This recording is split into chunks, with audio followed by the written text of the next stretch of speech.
Hello everyone, आप सभी का स्वागत है मेरे channel Tricky Chemistry Basics by Suman Negi में।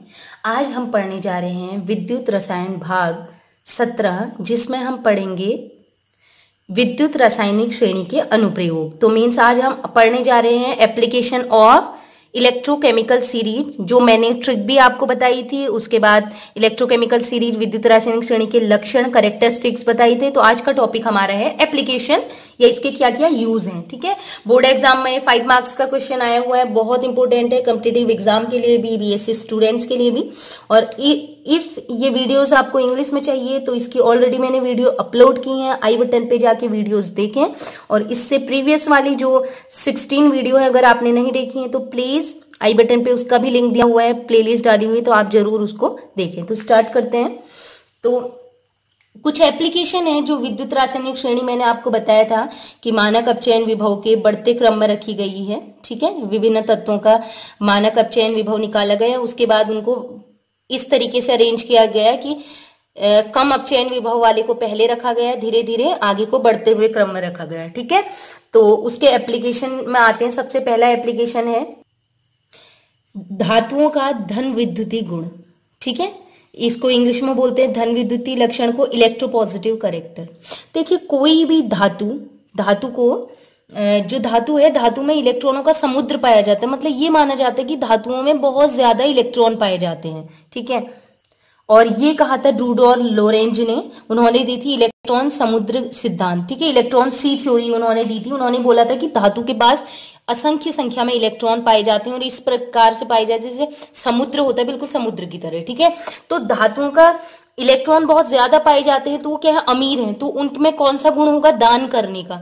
तो इलेक्ट्रॉन दान करने की गुण को हम कहते हैं विद्युत धन विद्युती गुण। ठीक है, तो वे धातु जो विद्युत रासायनिक श्रेणी में, अब देखिए जो विद्युत रासायनिक श्रेणी हमें दी गई है उसमें बहुत से धातुएं हैं। तो कुछ धातु तो बहुत ज्यादा दान करती हैं, कुछ कम करती हैं, कुछ बहुत कम करती हैं। मतलब दान सभी करते हैं, लेकिन कुछ की प्रवृत्ति बहुत ज्यादा होती है दान करने की। ठीक है, तो वे धातुएं जो विद्युत रासायनिक श्रेणी में ऊपर रखी गई हैं, ऊपर मतलब समझ रहे हो, लिथियम सबसे ऊपर है, उसका माइनस में है। ठीक है, जितना ज्यादा निगेटिव है, तो विद्युत रासायनिक श्रेणी में जो जितना ऊपर रखा गया है उसका धन विद्युती गुण या इलेक्ट्रॉन दान करने का गुण उतना ज्यादा है। और जितनी जल्दी वो इलेक्ट्रॉन दान करेगा तो इलेक्ट्रॉन दान करने के बाद वो किस में बदल जाएगा, धनायन में बदल जाएगा, धनायन। ठीक है, तो हम ये भी कह सकते हैं धनायन बनाने का गुण। तो एक एग्जाम्पल लेते हैं। देखिए, मैं साइड में विद्युत रासायनिक श्रेणी भी मेंशन कर रही हूं ताकि आपको कंफ्यूजन ना हो। तो देखिए, विद्युत रासायनिक श्रेणी में सबसे ऊपर क्या है, लिथियम है। और जो लास्ट तत्व है वो हमने लिखा था, लास्ट अगर तत्व की बात करें तो वो है फ्लोरीन। लेकिन अगर धातु की बात करें तो हमने लिया था, जो हमारी विद्युत रासायनिक श्रेणी है उसमें था गोल्ड। ठीक है, तो गोल्ड Au। तो हमने देखा कि सबसे ऊपर वाले का जो वो था मानक अपचयन विभव, वो माइनस था, और नीचे को जाने पर प्लस की ओर को बढ़ रहे थे। तो मतलब ऊपर माइनस है, माइनस वाला कम होता है, और प्लस की ओर को जा रहे हैं तो प्लस संख्या बड़ी होती है। तो धन विद्युती गुण जो होता है, आपको पता है, मैंने बोला श्रेणी में जो सबसे ऊपर होगा उसका धन विद्युती गुण सबसे ज्यादा होता है, इलेक्ट्रॉन दान करने की प्रवृत्ति ज्यादा। तो नीचे को जाने पर क्या होगा, धन विद्युती गुण धीरे धीरे क्या हो जाएगा, बढ़ जाएगा। ठीक है, सॉरी, धन विद्युती गुण क्या हो जाएगा, धीरे धीरे कम हो जाएगा। क्यों?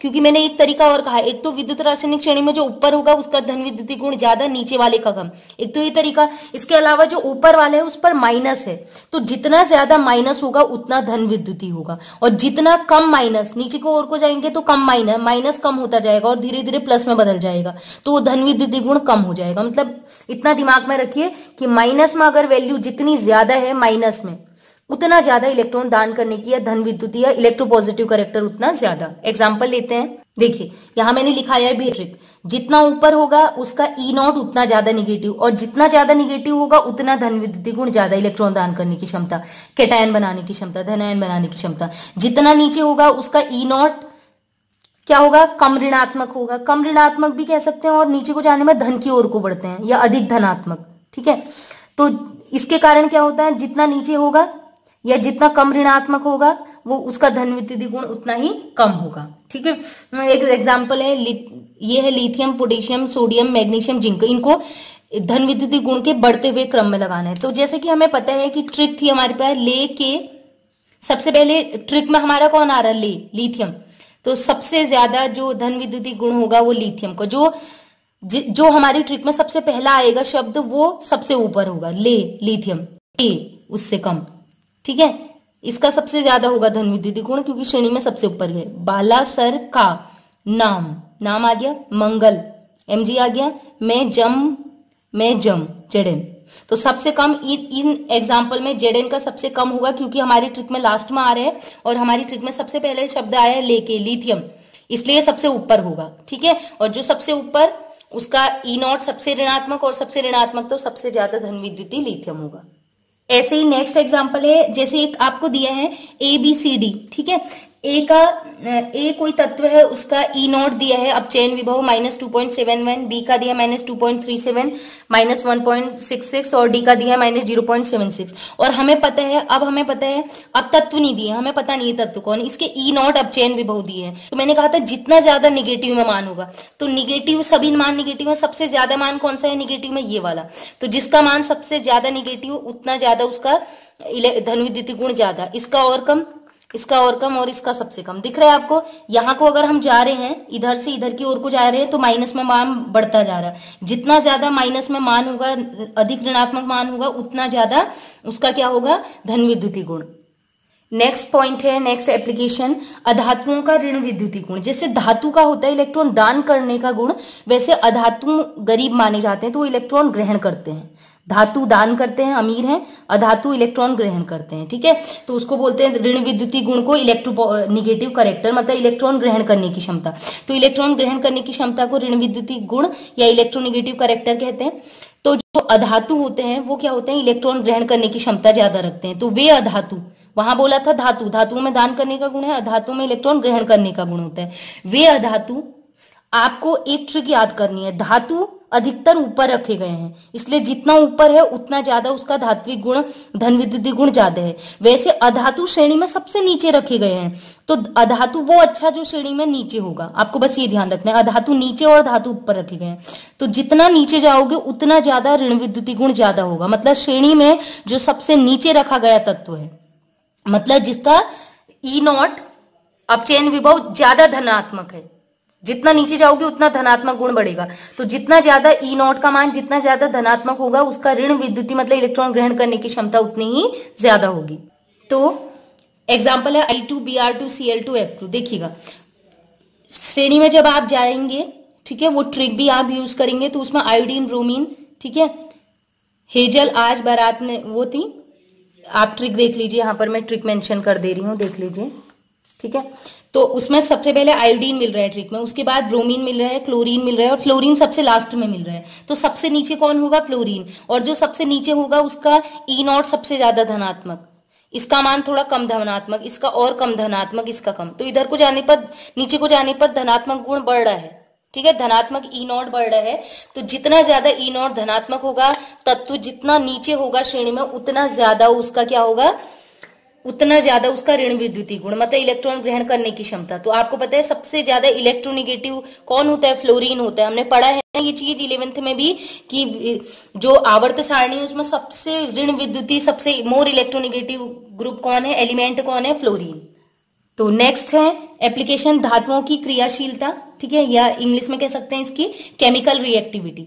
तो धातु कितने क्रियाशील है, धातुओं का काम होता है इलेक्ट्रॉन दान करना, जैसे अधातुओं का होता है इलेक्ट्रॉन ग्रहण करना, तो उसी को हम क्रियाशीलता कहेंगे। इलेक्ट्रॉन जितनी जल्दी दान कर रहा है उतना ज्यादा क्रियाशीलता। तो समझ गए होंगे धातु कहाँ रखे गए हैं, ट्रिक बताया था ऊपर। तो जितना ऊपर होगा उतना जल्दी वो इलेक्ट्रॉन दान करेगा, उतनी ज्यादा हम मानेंगे उसकी क्रियाशीलता है। तो वे धातु जिनको विद्युत रासायनिक श्रेणी में ऊपर रखा गया है, तो उनका क्या होगा, E0 का मान अधिक ऋणात्मक होगा, तो उनकी क्रियाशीलता भी क्या होगी, उनसे नीचे रखे गए तत्व से अधिक होगी।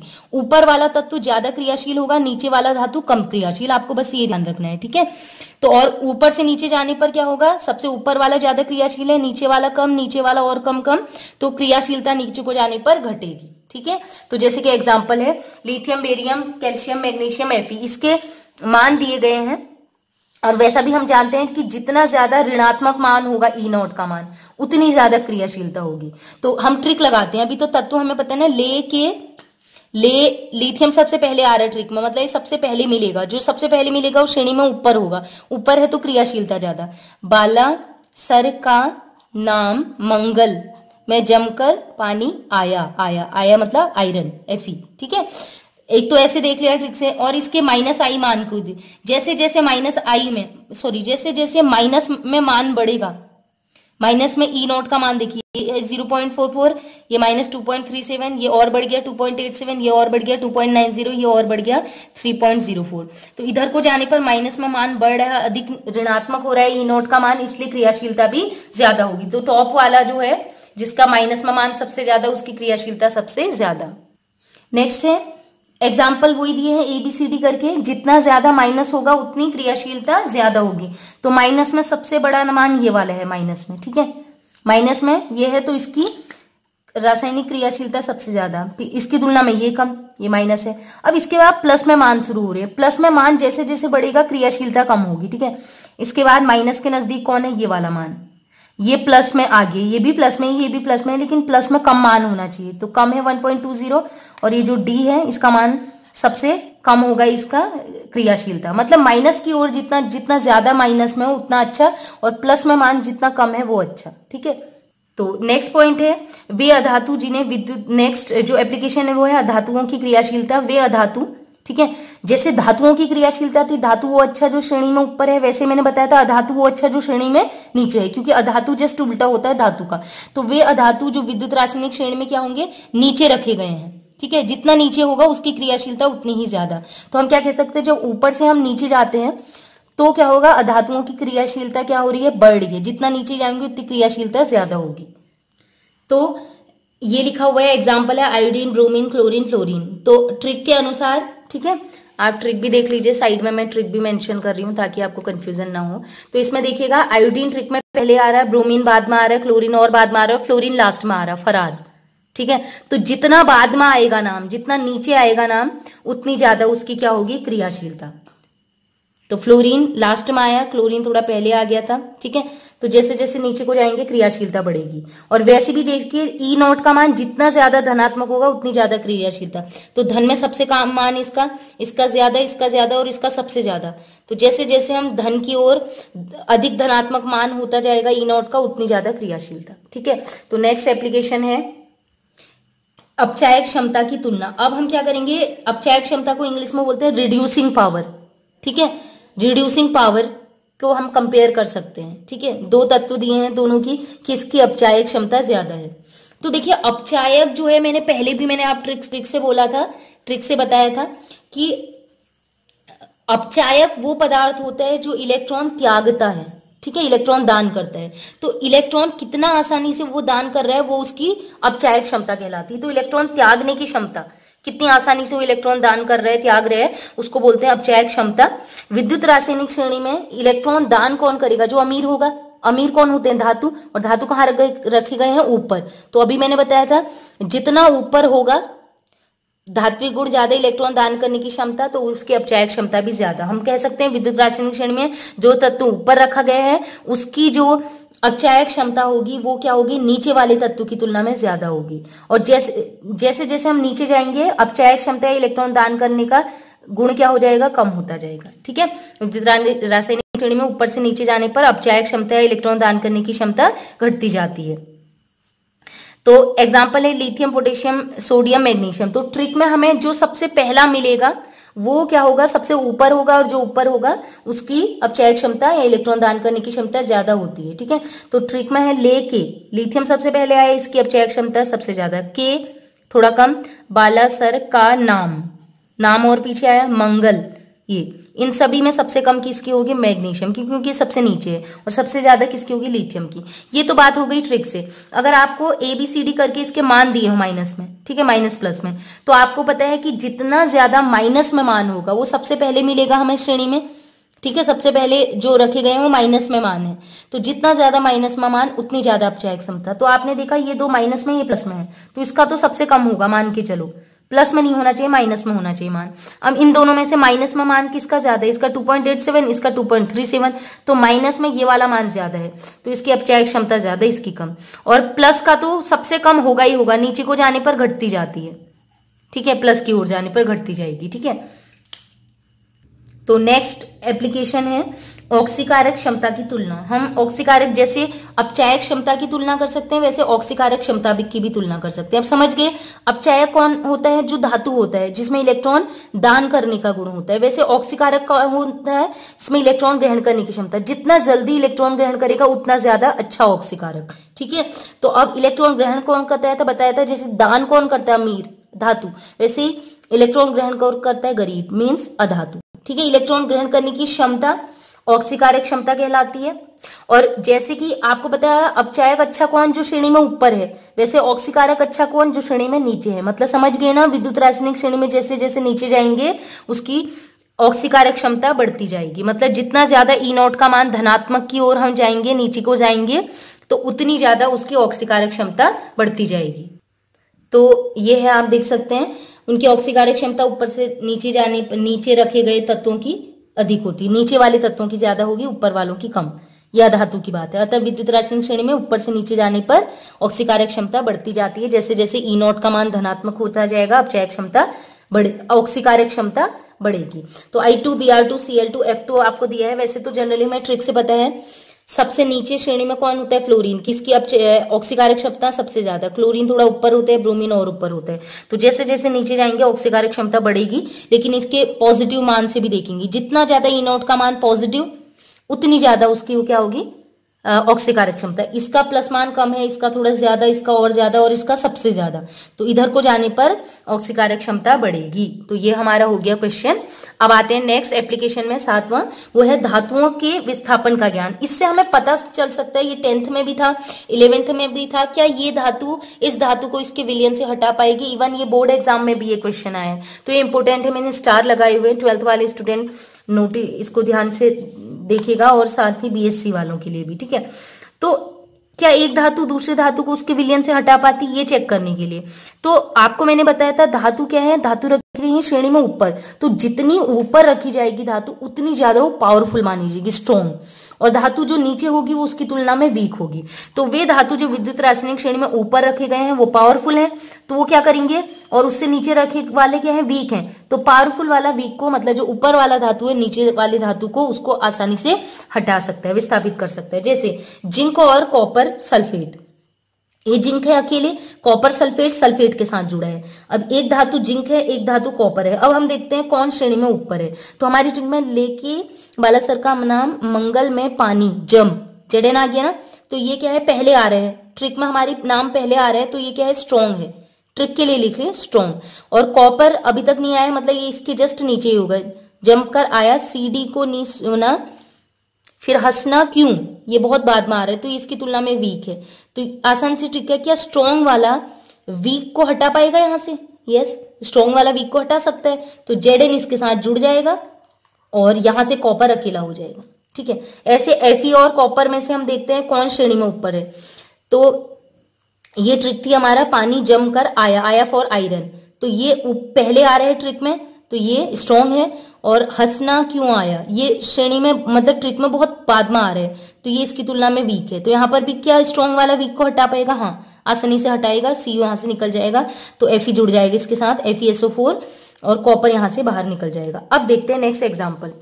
ठीक है, नेक्स्ट एग्जाम्पल है Cu प्लस ZnSO4, क्या कॉपर जिंक को हटा पाएगा? तो ट्रिक में देखते हैं, जो हमारी ट्रिक है उसमें लेके बालासर का नाम मंगल में पानी जम, ये पहले आ रहा है, तो ये स्ट्रॉन्ग है। और इसकी तुलना में ये पहले आ गया, तो मतलब स्ट्रॉन्ग है, ये बाद में ही आएगा। हंसना क्यों आया, ये बहुत नीचे आ रहा है, तो ये क्या है? वीक। तो अब ये वीक वाला चाह रहा है कि मैं स्ट्रॉन्ग को इस सल्फेट के साथ से हटा दूं, तो क्या वीक वाला स्ट्रॉन्ग को यहां से हटा पाएगा? नहीं हटा पाएगा, तो यहां पर कोई रिएक्शन नहीं होगी, नो रिएक्शन। इजी है इस टाइप से क्वेश्चन करना, तो बस ध्यान रखना है विद्युत रासायनिक श्रेणी में जो धातु ऊपर होगा वो नीचे वाले को आसानी से हटा देगा। जैसे इसमें हुआ, जो ऊपर होगा वो स्ट्रॉन्ग है, नीचे वाला वीक होगा तो वीक वाले को हटा देगा। लेकिन अगर कोई धातु नीचे है वीक और वो रिएक्ट करना चाह रहा है स्ट्रॉन्ग वाले के साथ, तो वीक वाले स्ट्रॉन्ग को कभी भी नहीं हटा पाएगा उसके विलयन से। तो नेक्स्ट एप्लीकेशन आप देख सकते हैं, नेक्स्ट एक एप्लीकेशन है धातु द्वारा अम्लों से हाइड्रोजन गैस का निकलना। वो अम्ल कौन से होंगे? जैसे HCl, H2SO4, ठीक है, हाइड्रोजन के अम्ल, हाइड्रोजन के अम्ल से हाइड्रोजन को क्या धातु हटा पाएगा या नहीं? तो धातु धनात्मक होता है तो धन वाला धन को ही हटा सकता है, या तो वो धातु को ही हटा सकता है या फिर धनात्मक आयन जैसे कि हाइड्रोजन H पॉजिटिव होते हैं ना, तो H पॉजिटिव का हटा पाएगा। ठीक है, तो हम देखते हैं यहां पर भी वही ट्रिक है, कोई भी तत्व जो ऊपर होगा, हाइड्रोजन या धातु में से जो ऊपर होगा वो पावरफुल होगा, पावरफुल वाला नीचे वाले को आसानी से हटा देगा। तो वे धातु जो हाइड्रोजन से ऊपर रखे गए हैं वे अम्लों में से क्या करेंगे, हाइड्रोजन को आसानी से हटा देंगे। जैसे जिंक, क्या हाइड्रोजन को सल्फेट से हटा पाएगा, यहां से हटा पाएगा? तो हम देखते हैं ट्रिक में, तो ट्रिक में आप देख सकते हैं, ट्रिक में पहले कौन आता है, जिंक आते हैं। तो ये क्या है, स्ट्रॉन्ग है, पावरफुल है, और इसकी तुलना में हाइड्रोजन जो है बहुत नीचे आता है, तो ये क्या है, वीक है। आपने ट्रिक याद किए तो आपको समझ में आ जाएगा। लेके बाला सरकार मंगल में पानी जम कर आया, सीडी को नहीं सुना फिर पप्पू ने फिर हंसना हो, हाइड्रोजन। तो ये स्ट्रॉन्ग है, क्या वीक वाले को हटा पाएगा? जी हाँ, हटा पाएगा। जिंक इसकी जगह पर आ जाएगा, ZnSO4 बना लेगा और हाइड्रोजन गैस यहाँ से बाहर निकल जाएगी। आसान है। अब बात करते हैं यहाँ, अब वे धातु जो नीचे होगा, हाइड्रोजन से नीचे होगा, हाइड्रोजन को हटाना है ना, तो अगर हाइड्रोजन से नीचे है, हाइड्रोजन ऊपर है और वो धातु नीचे है, तो हाइड्रोजन पावरफुल है, तो क्या पावरफुल वाले को वीक हटा देगा? नहीं हटा पाएगा। जबकि वे धातुएं जिन्हें हाइड्रोजन से नीचे रखा गया है वे अम्लों से हाइड्रोजन गैस को नहीं हटा पाते, जैसे कि कॉपर है। हंसना, हाइड्रोजन पहले आ रहा है तो ये स्ट्रॉन्ग है। हंसना क्यों, ये बाद में आ रहा है इसलिए ये क्या है, वीक है। ठीक है, तो क्या वीक वाला स्ट्रॉन्ग को हटा पाएगा? यहां से नहीं हटा पाएगा, तो यहां पर कोई भी अभिक्रिया नहीं होगी। बस आपको ध्यान रखना है, जितना ऊपर होगा उतना पावरफुल होगा, तो पावरफुल वाला वीक को हटा देगा, लेकिन वीक वाला मतलब नीचे वाला ऊपर वाले को नहीं हटा पाएगा। नेक्स्ट है धातुओं द्वारा जल से हाइड्रोजन का विस्थापन। जैसे अभी था हाइड्रोजन अम्ल, जैसे HCl, H2SO4, HBr, ये अम्लों से हाइड्रोजन को हटा रहे थे, अब मैं कह रही हूं जल से हटा पाएगा या नहीं। तो यहां पर भी वही ट्रिक है, वे धातुएं जो हाइड्रोजन से ऊपर हैं वो नीचे वाले को मतलब हाइड्रोजन को आसानी से हटा देंगे। ठीक है, जैसे कि सोडियम है, क्या वो H2O में से हाइड्रोजन गैस को हटा पाएगा? मैंने ये बैलेंस करके दी है, लेकिन आप बैलेंस नहीं भी करेंगे, लिख सकते हैं Na+H2O। ठीक है, तो क्या Na H2O को हटा पाएगा? H2O में से हाइड्रोजन हटा पाएगा? देखिए Na पॉजिटिव होता है, हाइड्रोजन भी पॉजिटिव वाले को ही हटाएगा, माइनस वाले को नहीं हटाएगा। ठीक है, तो सोडियम ट्रिक में लेके बाला सर का नाम ये पहले आ रहा है, तो ये स्ट्रॉन्ग है। और हाइड्रोजन हंसना क्यों आया, हाइड्रोजन बहुत नीचे है, तो ये वीक है। तो क्या स्ट्रॉन्ग वाला वीक को हटा पाएगा? जी हाँ, हटा पाएगा। तो स्ट्रॉन्ग वाला वीक को हटाएगा, या हाइड्रोजन गैस H2S बाहर निकल जाएगी और ये कंपाउंड बना लेता है इसके साथ NaOH। ठीक है, ये वाला क्वेश्चन आया नहीं है बट आपको आना चाहिए। ठीक है, अब किंतु वे धातुएं जो हाइड्रोजन गैस से नीचे रखी गई हैं, ठीक है, वे क्या करेंगे, जल से हाइड्रोजन को नहीं हटा पाएंगी। मतलब अगर कोई धातु हाइड्रोजन से नीचे रखी गई है, जैसे कॉपर, हंसना ये स्ट्रॉन्ग है, हाइड्रोजन पहले आ रहा है।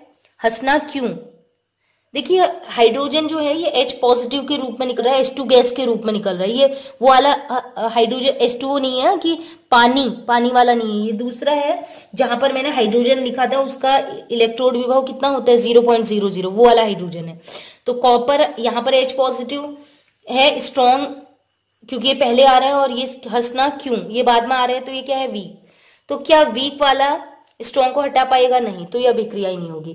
तो अगर हाइड्रोजन से नीचे रखा गया है धातु तो वो वीक होगा, वीक वाला हाइड्रोजन को नहीं हटा पाएगा। लेकिन हाइड्रोजन से अगर ऊपर रखा गया धातु है तो वो आसानी से हटा देगा हाइड्रोजन को जल से।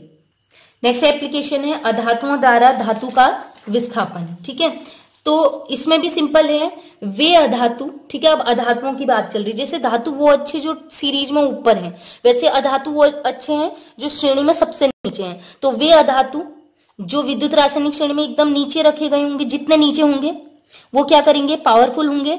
तो अपने से ऊपर वाले जो उससे ऊपर रखा गया होगा वो क्या माना जाएगा, वीक। तो जो नीचे वाली धातु होगी, स्ट्रॉन्ग वाली धातु, वो अपने से ऊपर रखे गए वीक वाले अधातु को आसानी से हटा देगी।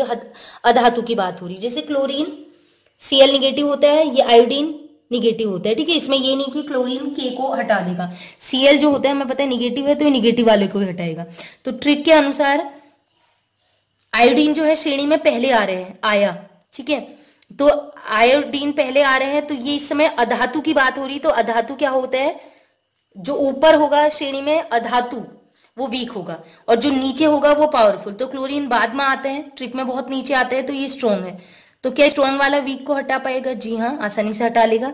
तो आई निकल जाएगा, इसकी जगह पर कौन आ जाएगा? Cl, और I2 गैस यहां से निकल जाएगी। ठीक है, नेक्स्ट, लेकिन वे अधातु जो विद्युत रासायनिक श्रेणी में ऊपर होंगे, ठीक है, विद्युत रासायनिक श्रेणी में जो नीचे था वो तो पावरफुल है, ऊपर वाला अधातु जो होगा वीक, तो ऊपर वाला अधातु नीचे वाले स्ट्रॉन्ग अधातु को नहीं हटा पाएगा। मतलब श्रेणी में वो अधातु जो ऊपर रखा गया है वो वीक माना जाता है, इसलिए वीक वाला अपने से नीचे रखे गए स्ट्रॉन्ग अधातु को नहीं हटा पाएगा।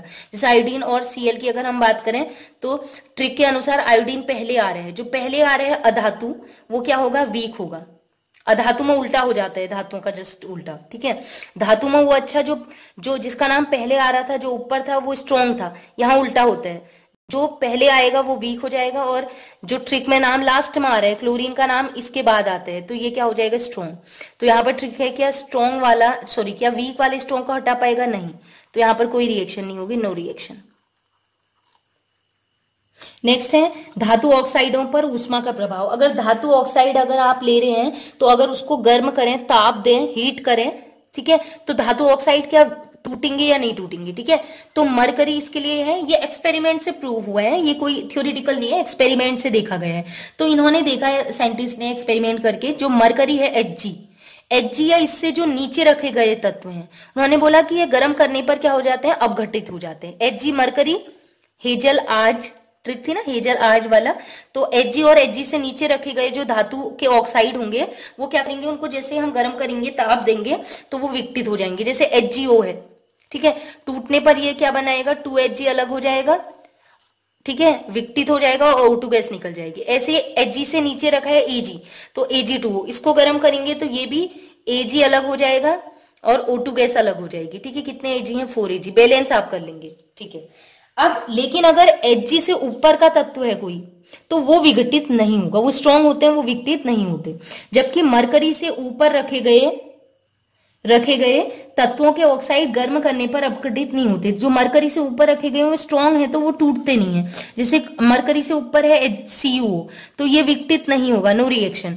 मैग्नीशियम, ये तो बहुत ऊपर है, तो ये भी विघटित आसानी से नहीं होगा, तो नो रिएक्शन।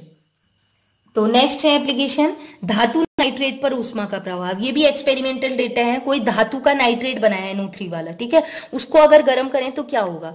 तो इसमें भी एक्सपेरिमेंट करके देखा गया है Ag, ठीक है, जिसे वहां Hg था यहाँ Ag कह रहा। Ag या Ag से जो नीचे रखे गए तत्व हैं उनके अगर नाइट्रेट हैं तो गर्म करने पर वो तुरंत टूट जाएंगे, जैसे AgNO3, ठीक है, Ag या Ag से नीचे कोई भी हो सकता है। तो Ag गर्म करने पर ये टूट जाता है, Ag अलग हो जाता है, NO2 गैस अलग हो जाती है और O2 अलग हो जाता है। ठीक है, इसको बैलेंस भी आप कर सकते हैं। ठीक है,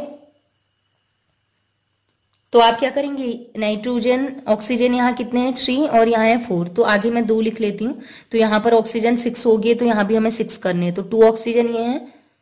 ठीक है, तो नाइट्रोजन भी 2 करने हैं, तो आगे मैंने 2 लिख दिया। तो अब नाइट्रोजन भी 2 हो गए दोनों साइड, Ag को भी 2 करना, 2, और ऑक्सीजन देख लीजिए यहाँ 6 है, यहाँ भी 2 2 जा 4 और 2 6, तो बैलेंस होगी। चाहे तो इससे बैलेंस करें, वरना हमारा जो मोटिव है बस ये दिखाने की AgNO3 ब्रेक हो गया। जबकि Ag से ऊपर रखे गए तत्व विघटित नहीं होते। जैसे Ag से ऊपर सोडियम क्या है? सोडियम धातु Ag से बहुत ऊपर है, तो स्ट्रॉन्ग होगा, ये आसानी से विघटित नहीं होता। गर्म करेंगे तो ये विघटित नहीं होगा, नो अभिक्रिया। ठीक है, कोई अभिक्रिया नहीं। तो नेक्स्ट जो मैं आपको पॉइंट बता रही हूं, ये हमने पढ़ा था स्टार्टिंग में जब हम विद्युत रासायनिक श्रेणी शुरू कर रहे थे, तो सेकंड वीडियोस में मैंने ये बताया था कि जब फैराडे के विद्युत अपघटन के नियम पढ़े थे, उससे हमने पहले पढ़ा था विद्युत अपघटन के उत्पाद, विद्युत अपघटन कैसे होता है। और कैथोड को वहां हमने माना था माइनस और एनोड को माना था प्लस। तो वहां पर कैथोड पर कौन एकत्रित होगा, एनोड पर कौन एकत्रित होगा, तो ये यहां पर काम करेगी। बस आपको क्या सपोज करना है कि कैथोड, इस वाले केस के लिए कैथोड ऋण होता है और एनोड धन होता है पहले वाले में। ठीक है, विद्युत अपघटन जब हमने पढ़ा था उस समय, कौन सा, ये गैल्वेनिक सेल है, लेकिन यहां पर आपने ये वाला जो पॉइंट है ये किसके लिए मानना है? ये विद्युत अपघटनी सेल के लिए। तो क्या है, विद्युत रासायनिक श्रेणी में जो तत्व क्या होगा? नीचे होगा। आपको ये ध्यान रखना है, विद्युत रासायनिक श्रेणी में जो तत्व नीचे होगा, ठीक है, जिसका E0 अधिक धनात्मक होगा, वो कहां पर इकट्ठा होगा? धनात्मक वाला कहां पर इकट्ठा होना चाहिए? कैथोड ऋण में। ऐसे याद कर लो, जितना ज्यादा धनात्मक होगा वो कैथोड ऋण में उतना ज्यादा इकट्ठा होगा। ठीक है। तो लिथियम, पोटेशियम, बेरियम, जैसे जैसे हम नीचे को जाते हैं ना, तो ई नॉट का मान धनात्मक होता जाता है। तो तत्व जितना नीचे होगा उतना जल्दी वो कैथोड पर इकट्ठा होगा, कैथोड ऋण पर, ठीक है, जितना ज्यादा ई नॉट का मान धनात्मक। जैसे जिंक और कॉपर में से, तो हम देखते हैं नीचे कौन है। जिंक हमें यहां पर मिला और कॉपर हमें और नीचे मिल रहा है। देखिए कॉपर तो लिखा ही नहीं हमने, चलिए मैं वैसे बता देती हूँ CD को। इसके बाद आगे था हंसना क्यों आया, तो कॉपर और नीचे है बहुत, इधर मैंने लिखा नहीं है, श्रेणी में देख लीजिए सीरीज में यहाँ पे, ठीक है। तो कॉपर, जिंक सबसे पहले पड़ जा रहे हैं और कॉपर बहुत नीचे है। तो जितना नीचे होगा उतना ई नॉट, उतना ज्यादा धनात्मक। तो कैथोड पे जिंक और कॉपर आयन दोनों विलयन में है, तो कौन पहले इकट्ठा होगा? कॉपर आयन जो होगा, कॉपर जो होगा वो कैथोड पे पहले इकट्ठा होगा जिंक की बजाय। जैसे कि 12th स्टूडेंट्स की बुक में भी लिखा हुआ है कि AgCl को जब हम जल में घोलते हैं, पानी में घोलते हैं, तो वो कौन उत्पाद क्या बनेगा? ये क्वेश्चन भी आया हुआ है NCERT में कि AgCl को जल में घोलने के बाद कैथोड और एनोड पर क्या उत्पाद बनेंगे। तो कैथोड की बात करते हैं। AgCl है, Ag पॉजिटिव और Cl निगेटिव में टूटेगा, और H2O जो टूटता है H पॉजिटिव और OH निगेटिव में। तो आपको मैं बता दूं, अगर देखिएगा, अब हम बात कर रहे हैं, अगर देखिए H पॉजिटिव उत्पाद बनाते हैं तो वो कैथोड हाइड्रोजन गैस के रूप में इकट्ठा होता है, और अगर निगेटिव OH निगेटिव उत्पाद बनाते हैं तो O2 गैस बनाते हैं, ठीक है। ये नहीं बनेगा, OH उत्पाद नहीं बनेगा, O2 गैस बनेगी, H पॉजिटिव H2 गैस के रूप में बनेगा। अब हम बात कर रहे हैं कैथोड की। कैथोड पे होता है ऋण आवेश। विद्युत अपघटनी सेल में हमने बताया था कि कैथोड ऋणात्मक होता है, तो ऋण पे कौन से आयन इकट्ठे होंगे? धन आयन। तो या तो Ag पॉजिटिव आयन इकट्ठा होगा या फिर H पॉजिटिव मतलब H2 गैस इकट्ठा होगा। तो अब यहाँ पर ट्रिक लगेगी, जितना ज्यादा नीचे होगा श्रेणी में उतना जल्दी वो कैथोड पे इकट्ठा होगा, मतलब ई नॉट का मान जितना ज्यादा धनात्मक। तो ट्रिक के अनुसार Ag और हाइड्रोजन में, हाइड्रोजन और Ag में, ठीक है, हाइड्रोजन भी नहीं कहे, H2O में, H2O और Ag में कौन श्रेणी में नीचे आते हैं? तो हमें पता है जमकर आया, पानी पहले आ चुका है, जमकर आया, फिर ट्रिक थी कि हेजल आज, तो Ag श्रेणी में नीचे आ रहे हैं। और वैसे भी इसका ई नॉट प्लस 1.06 है और पानी का होता है माइनस 0.98। तो जितना ज्यादा धनात्मक होगा वो पहले इकट्ठा होगा। तो हम कह सकते हैं कि AgCl को पानी में घोलने पर या हाइड्रोजन गैस की तुलना में Ag पॉजिटिव जो होगा वो कैथोड पर निक्षेपित होगा, जल्दी इकट्ठा होगा। अब है नेक्स्ट एप्लीकेशन, एनोड पर एकत्रित पदार्थ कहेगा। जैसे हमें पता चला था कि कैथोड पर कौन सा उत्पाद इकट्ठा हो रहा है, वैसे हमें पता चलेगा एनोड धन। विद्युत अपघटनी सेल में एनोड को हमने धन पढ़ा था, तो एनोड पर कौन सा इकट्ठा होगा? तो धन पे ध्यान रखना है, कौन से आयन इकट्ठे होते हैं? ऋण आयन। तो वे तत्व जो विद्युत रासायनिक श्रेणी में, यहाँ भी वही ट्रिक है, इसमें कोई चेंज नहीं होगा। विद्युत रासायनिक श्रेणी में जितना नीचे होगा मतलब उसका ई नॉट का मान जितना ज्यादा धनात्मक होगा वो एनोड पे जल्दी इकट्ठा होगा, ठीक है। तो हमें पता है कि H2O, आयोडीन, ब्रोमीन, क्लोरीन, है मैंने कुछ एग्जांपल दिए हैं। तो सबसे नीचे श्रेणी में क्लोरीन है, सबसे ज्यादा इसका ई नॉट धनात्मक सबसे ज्यादा इसका होता है। तो अब वही AgCl वाला क्वेश्चन, AgCl का जलीय विलयन है, तो कैथोड पर तो मैंने बोल दिया कि Ag इकट्ठा होगा, तो एनोड पर कौन इकट्ठा होगा? एनोड होता है धन, धन पे कौन सा आयन इकट्ठा होगा? ऋण वाला।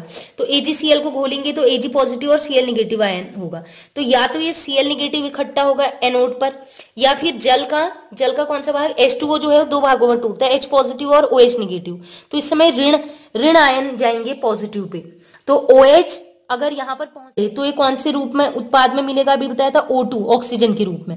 तो हम देखते हैं किसका ई नॉट ज्यादा धनात्मक है। तो Cl निगेटिव का ई नॉट होता है प्लस 1.36, और जो वो O2 गैस बनी थी H2O से, H2O का ई नॉट होता है 0.98, लेकिन ऋण में किसका धनात्मक मान है ज्यादा? इसका है धनात्मक। तो ई नॉट का मान जितना ज्यादा धनात्मक है श्रेणी में, जितना ज्यादा नीचे है वो जल्दी इकट्ठा होगा एनोड धन पे। तो हम कह सकते हैं इस AgCl के जलीय विलयन में जो Cl निगेटिव है वो जल्दी एनोड पर इकट्ठा होगा। तो वो कैसे इकट्ठा होगा? 2 इलेक्ट्रॉन त्यागेगा तो Cl2 गैस, तो Cl2 गैस एनोड पर मिलेगी हमें। नेक्स्ट एप्लीकेशन है EMF की गणना। इससे हम क्या कर सकते हैं? विद्युत वाहक बल, इलेक्ट्रोमोटिव फोर्स की गणना कर सकते हैं, ठीक है। उसके लिए मैंने आपको सूत्र बताया था कि ई नॉट सेल का ई नॉट मतलब मानक विभव जो होता है सेल का मानक इलेक्ट्रोड विभव, ठीक है, वो होता है E naught right minus E naught left. मतलब दाएं वाले इलेक्ट्रोड का मानक इलेक्ट्रोड विभव में से अगर घटा दोगे, बाएं वाले इलेक्ट्रोड के मानक इलेक्ट्रोड विभव से घटा दें तो हमें निकल जाएगा गैल्वेनिक सेल का मानक इलेक्ट्रोड विभव। तो ये जो ई नॉट सेल होता है इसी को कहते हैं हम ईएमएफ, ठीक है। ये जो ई सेल या फिर ई नॉट सेल होता है इसी को हम क्या कहते हैं, क्या, ईएमएफ। तो ईएमएफ किसी भी सेल का क्या होता है, ई कैथोड माइनस ई एनोड, क्योंकि आप दाएं लगाते हैं, राइट में क्या लगाते हैं, कैथोड, और लेफ्ट मतलब बाएं में लगाते हैं क्या, एनोड। तो कैथोड में से एनोड को हम माइनस कर देंगे तो हमारा निकल के आ जाएगा ईएमएफ, जिसे ई नॉट सेल भी कहते हैं या ई सेल भी कहते हैं। इसका नेक्स्ट एप्लीकेशन है अभिक्रिया होने की संभावना। इससे हम बता सकते हैं कि कोई अभिक्रिया होगी या नहीं होगी, ठीक है। जैसे कि देखिएगा, डेल्टा जी का भी मैंने एक फॉर्मूला बताया था, delta G equal to minus N F E. वैसे डेल्टा जी नॉट का नाम मैंने बताया था, delta G naught equal to minus N F E. देखिए ये एक्सपेरिमेंट से प्रूव किया गया है, अगर डेल्टा जी नॉट का मान क्या हो, डेल्टा जी नॉट का मान अगर निगेटिव हो, ऋणात्मक, या तो ये हो, या फिर ई नॉट का मान धनात्मक हो, तो अभिक्रिया होगी। बस ऐसे याद रखिए, ई नॉट का मान अगर धनात्मक है तो वो अच्छा है, तो ई नॉट अगर धनात्मक है तो डेल्टा जी जस्ट उल्टा होता है उसका, वो क्या हो जाएगा, ऋणात्मक। तो अभिक्रिया अपने आप हो जाएगी। जैसे लिथियम में एक इलेक्ट्रॉन त्याग रहे हैं और इसमें क्या होगा, पॉजिटिव चार्ज आ गया इलेक्ट्रॉन, तो इसके लिए जो ई नॉट का मान दिया है वो दिया है प्लस 3.04 वोल्ट, ठीक है। ये मान दे रखा है आपको, ये दे दिया है। तो पूछ रहा है क्या ये अभिक्रिया होगी, तो हम ट्रिक लगाएंगे, delta G naught equal to minus N F E naught, ये फॉर्मूला लगेंगे। तो delta G equal to minus N F का मान अभी जरूरत नहीं है, ई नॉट का मान दिया है धन 3.04, तो इसका मल्टीप्लाई करेंगे तो डेल्टा जी का मान आ गया माइनस 3.04। दो तरीके से, या तो डेल्टा जी का मान ऋणात्मक हो, ठीक है, ऋणात्मक आ रहा है, या फिर ई नॉट का मान धनात्मक हो, वो भी है। तो दोनों में से कोई भी एक चीज देख लो, आपको पता चलेगा। तो ई नॉट का मान धनात्मक है या फिर डेल्टा जी का मान ऋणात्मक है, तो अभिक्रिया खुद से होगी।